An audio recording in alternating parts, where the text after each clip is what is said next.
fentanyl.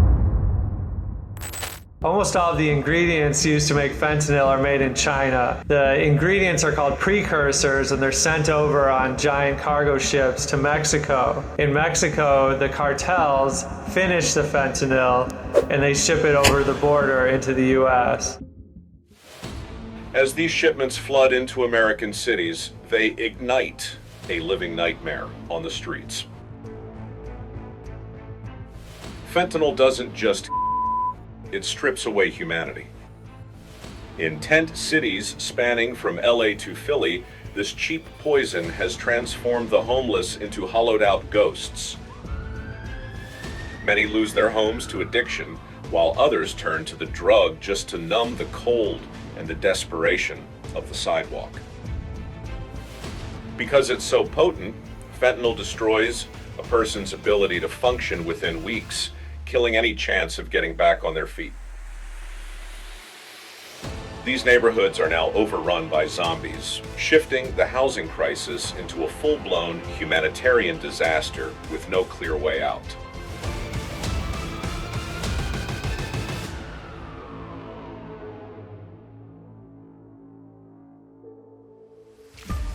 Today, I'm bringing you the 5 cities in the United States that lead the nation in the biggest drug combinations. At these current epicenters, we are seeing record-breaking numbers of addicts and fatal overdoses, along with the darkest, most dangerous street corners in the entire country. Places where crime runs rampant right out in the open on the streets, and you have to stay on high alert when you step into these neighborhoods. The worst part right now is that fentanyl is being cut into fake prescription pills. So I always tell people, any pill, any powder that you buy in the street could have fentanyl in it. Each one is a lens reflecting the systemic failures and the clashing policy efforts tearing each other apart. Stick with me as I walk you through the heartbreaking, tragic stories behind these streets, and you'll be shocked to find out that the very places built on dreams and the greatest prosperity in the country are right here in these 5 hotspots.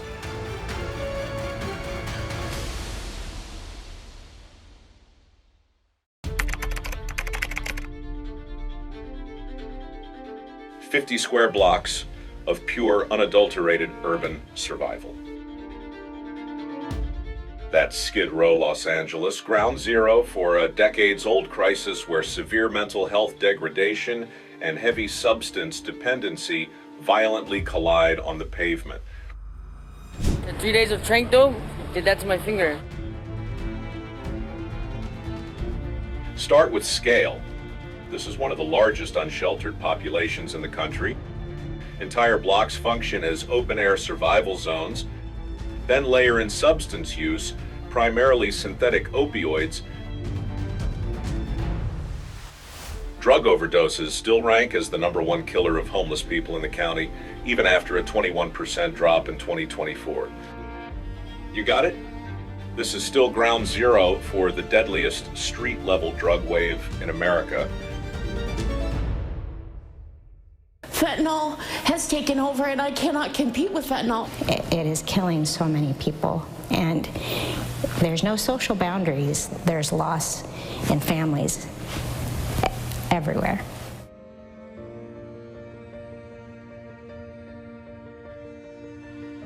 Walk the blocks between 5th and 7th Street any morning and you see the physical reality up close. Tents jammed shoulder to shoulder, people slumped against walls with open sores from xylazine cuts, and Narcan kits scattered like empty bullet casings. The county logged more than 2,100 fentanyl-related deaths among the unhoused from 2014 to 2023, with black men and people under 40 taking the hardest hits.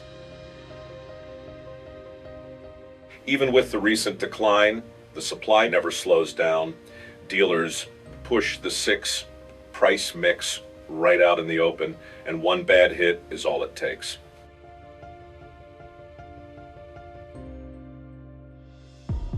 And what remains upsetting is harm reduction keeps some folks breathing in the short term, but the federal streets pilot and Trump EO are now squeezing LA hard to shift from safe use to mandatory treatment pathways or risk losing big money.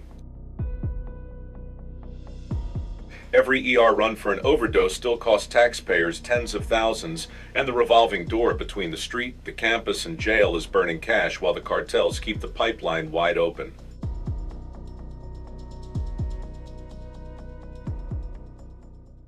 By spring 2025, the city strategically activated the Skid Row Care campus, right in the belly of the beast, deploying clinical interventions, immediate housing, triage, and essential hygiene logistics directly to the asphalt front line.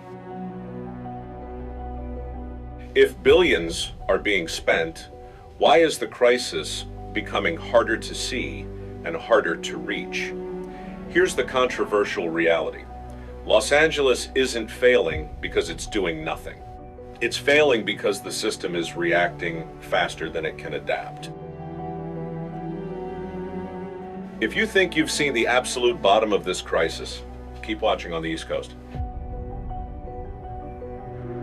We are dropping straight into Philadelphia's Kensington district next, a sector completely hijacked by a flesh-eating synthetic, where local authorities are currently executing an extreme, zero-tolerance crackdown that is ripping the community apart.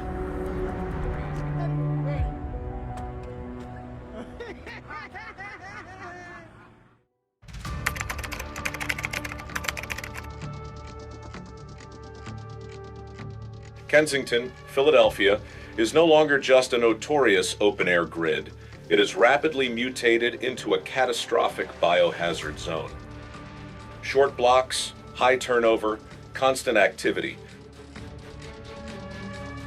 You're looking at dense clustering, people, supply, transactions, all compressed into a few corridors. The street supply here is entirely hijacked by Trank, a heavy veterinary sedative aggressively synthesized into the local chemical baseline. Consequently, the physical metrics on the asphalt are visually devastating. We are tracking rapid, severe necrotic tissue degradation, a gruesome side effect that literally erodes human flesh right on the sidewalk, dropping the survival rate of the unsheltered population to catastrophic lows.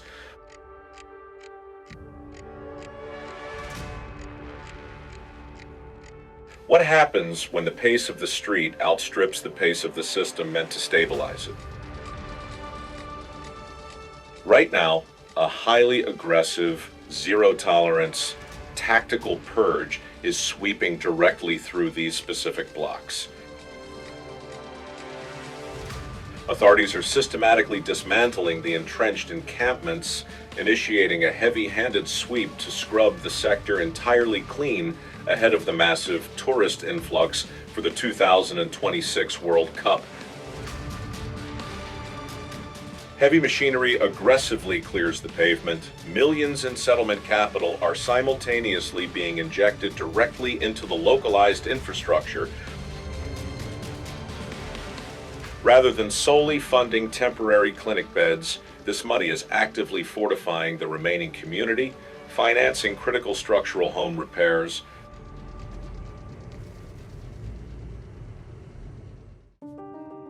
And here's the operational problem.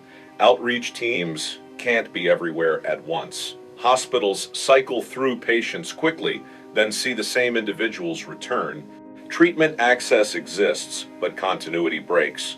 Appointments missed, beds limited, transitions inconsistent. So the loop holds. Intake, brief stabilization, relapse, re-entry. Efficient in theory, unstable in practice.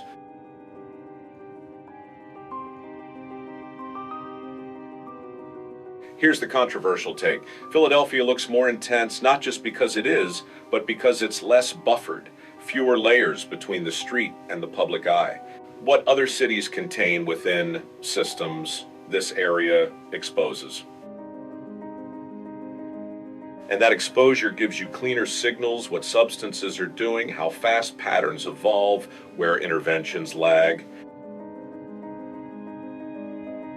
Yet, as a deeply controversial reality sets in, does forcefully displacing this fragile population actually stabilize the grid? Or does it merely sweep a terminal biological fallout into the shadows to protect the city's lucrative image?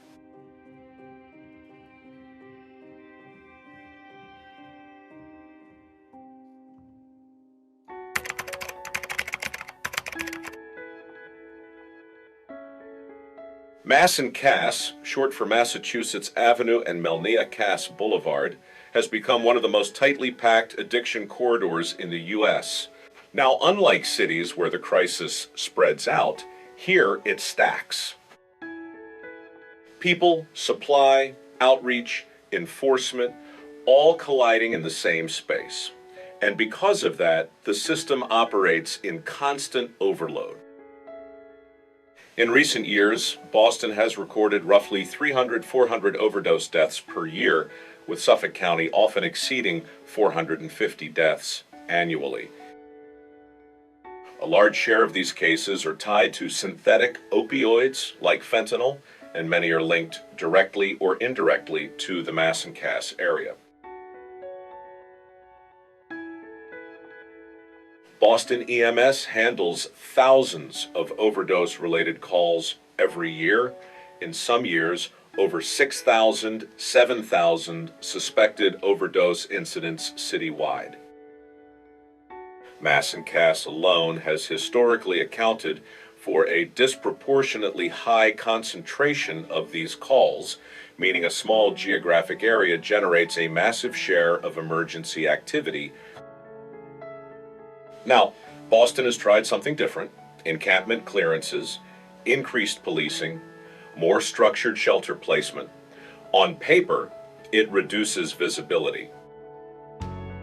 The area looks more controlled, but in reality, the activity doesn't disappear, it disperses. Nearby neighborhoods, side streets, different hours. Same system, different map.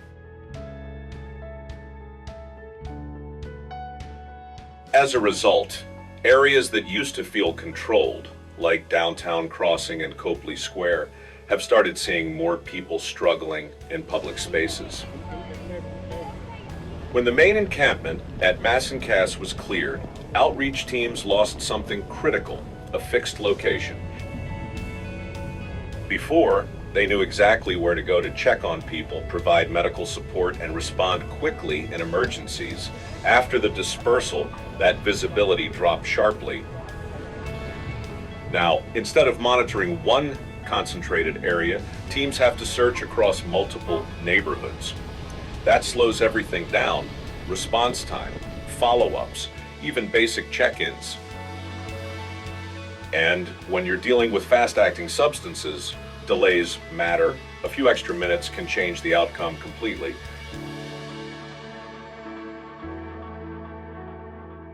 On top of that, continuity of care breaks down.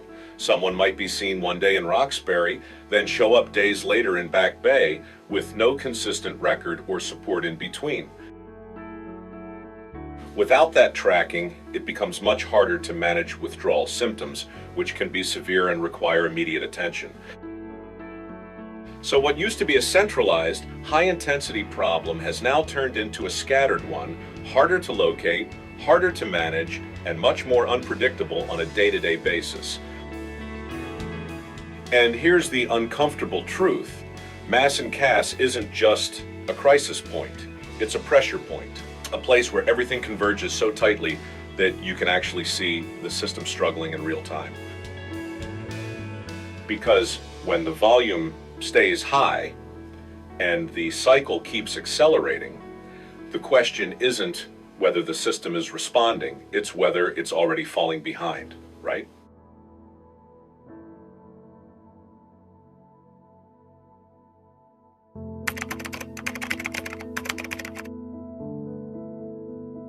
What happens when one system tries to hold people in place while another pushes them out at the exact same time? San Francisco isn't dealing with a single crisis. It's stuck in a constant tug of war between two systems that don't fully agree with each other. On one side, you've got support-based approaches, outreach, treatment access, harm reduction. On the other, enforcement, policing, restrictions, clearing public spaces. And right now, both are happening at the same time, often in the same blocks. Focus on areas like the Tenderloin and Soma, high density, constant foot traffic, and rapid use cycles. Over 800 overdose deaths were recorded in a single recent year, with the vast majority linked to synthetic opioids like fentanyl. You're looking at a street-level system where substances like fentanyl dominate, effects hit fast, breathing slows, awareness drops, and response windows shrink dramatically. That means outreach teams and emergency responders are operating on tight margins, constantly moving, constantly reacting.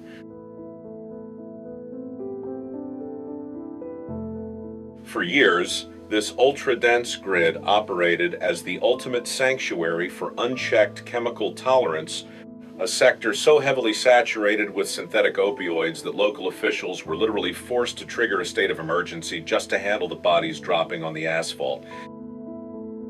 Currently, an estimated 8,000 unsheltered bodies are occupying the city's concrete grid, with thousands of them entirely consumed by severe active synthetic dependency. Emergency dispatchers are constantly hammered by the biological fallout, logging upwards of 3,000 specialized overdose response calls annually just to revive individuals flatlining right on the sidewalk.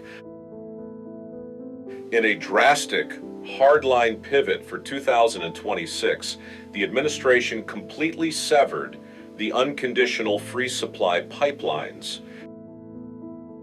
If you want access to the city's survival resources today, you are practically cornered into mandatory clinical triage or forced rehabilitation. You'd naturally assume that stripping away safety supplies would instantly skyrocket the casualty rate on the pavement, but the raw data coming out of the Tenderloin right now is completely shattering that narrative.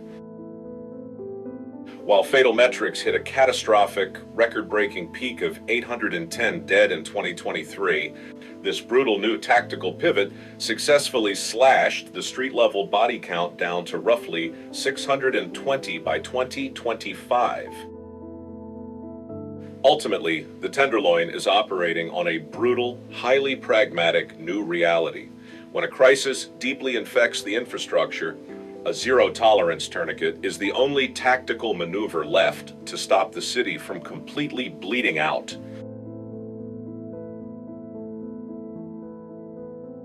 Here's the controversial part. San Francisco isn't lacking resources. It's dealing with conflicting strategies. Support keeps people alive.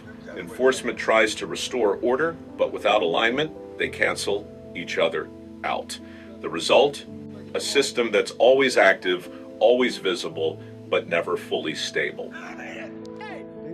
So what you see on the streets isn't just a crisis, it's a live negotiation between two approaches. And until those approaches align, the situation doesn't resolve. It just keeps shifting, block by block, day by day.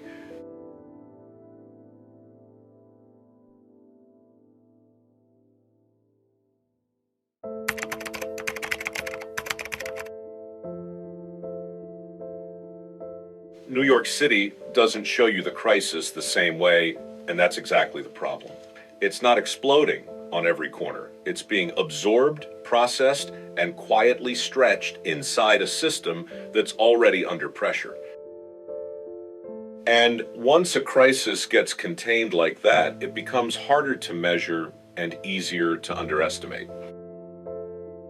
Start with the structure. New York runs one of the largest shelter systems in the country. Tens of thousands move through it every night. Intake centers, temporary housing, stabilization programs.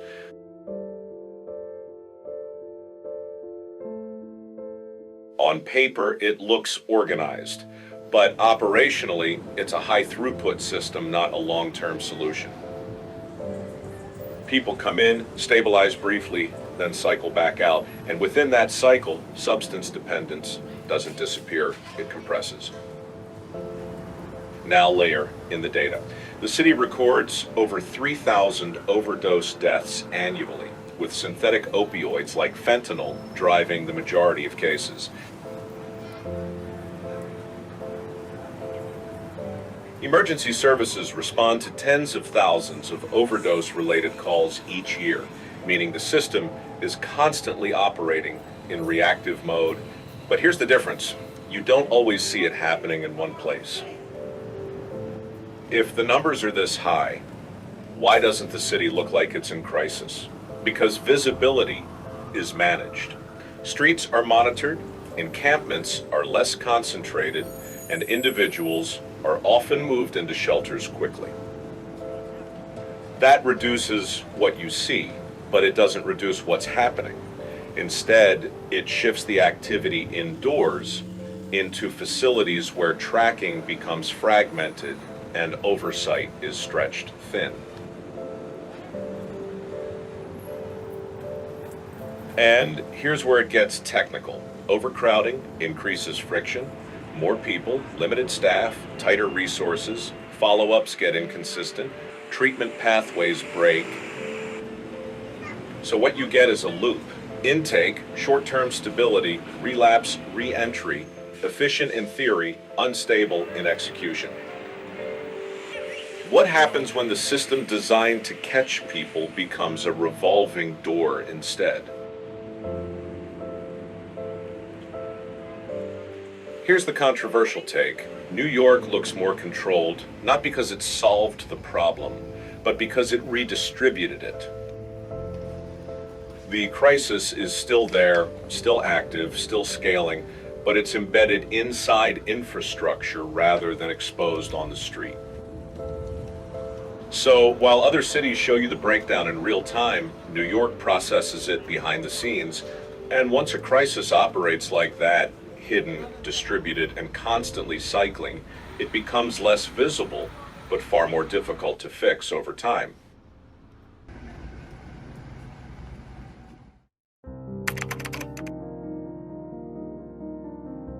This isn't 5 separate problems. It's one system showing 5 different failure modes. Same inputs: high-cost housing, limited long-term treatment, fast-acting substances like fentanyl. Same outputs: rapid cycles, overloaded response, and shrinking reaction windows. The only difference? How each city distributes the pressure. If every model is active and none fully stabilize, what exactly are we calling progress?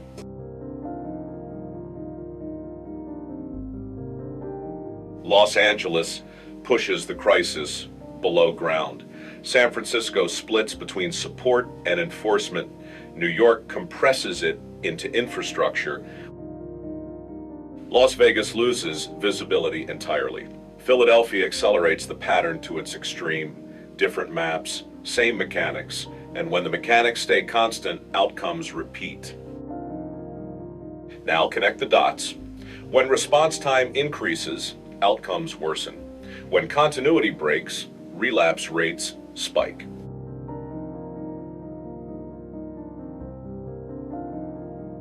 When visibility drops, tracking fails. So even with more funding, more teams, more programs, the core loop remains intact. Intake, short-term, stability, relapse, re-entry. If the loop keeps tightening, at what point does the system stop catching up and start falling behind? Here's the uncomfortable take. This isn't just a policy gap.